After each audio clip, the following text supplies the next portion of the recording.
मराठा जाती शांत आहे आणि शांततेतच काम करत. अँब्युलन्स आली रस्ता देत, पोलिसाला अडचण आहे पाण्याच्या बाटल्या देत. केलंय आम्ही ते. आंतरवाली 2 करोड पेक्षा जास्त माठे आले होते. पोलीस बांधवात एवढा सुद्धा तास होऊ दिला नाही आमच्या बांधवांनी. लिंबाच्या झाडाखाली बसा म्हणून सांगितलं, जेवण आम दिलं. आम्ही नाही विचार केला. आमच्या लेकराबद्दल इथं वाईट विचार करू नका. तुम्हाला सगळ्या पोलीस अधिकाऱ्यांना हात जोडून शेवटची विनंती आहे, माझ्या लेकराला त्रास देऊ नका.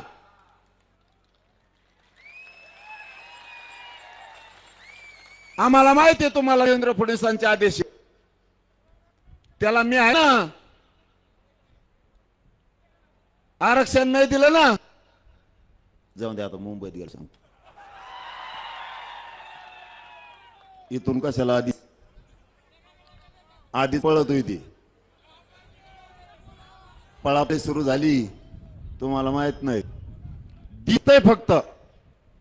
मराठ्यांची दखल घेतली नाही, लक्ष दिलं नाही.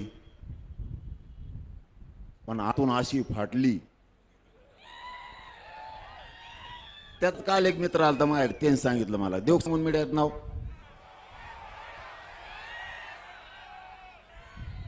म्हणलं मला जाऊ देवा, म्हणलं मला काय देणं घेणं नाही. माझ्या समाजाच्या मागण्या आहेत, त्याची अंमलबजावणी करा, मी येतो.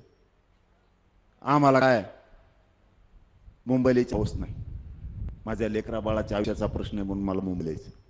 तुमच्या मागण्याच्या अंमलबजावणी आम्हाला काय करायचं मुंबईत. इथूनच गुलाल टिकू मंत्रालयावर आम्ही. गेला तर गेला, नाही गेला नाही गेला. पण फेव इथूनच काय त्याला. आपण आता एखादा गोळा देऊ जाईल ना ताकदीनं लांब.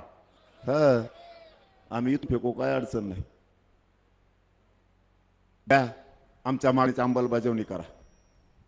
आणि देवेंद्र फडणवीसचा ऐकून शेवटची पुन्हा एकदा हात जोडून पोलीस बांधवांना विनंती करतो, राज्यभरातल्या लेकरा बाळाला माझा त्रास देऊ नका. विनाकारण कायदा सुव्यवस्था बिघडल असं काम तुम्ही कोणचं करू नका. तुम्हाला लईच कंड असा समजा तुम्हाला एखाद्याला, तर ते मुंडेचे आरोपी धरा, महादेव मुंडेचे.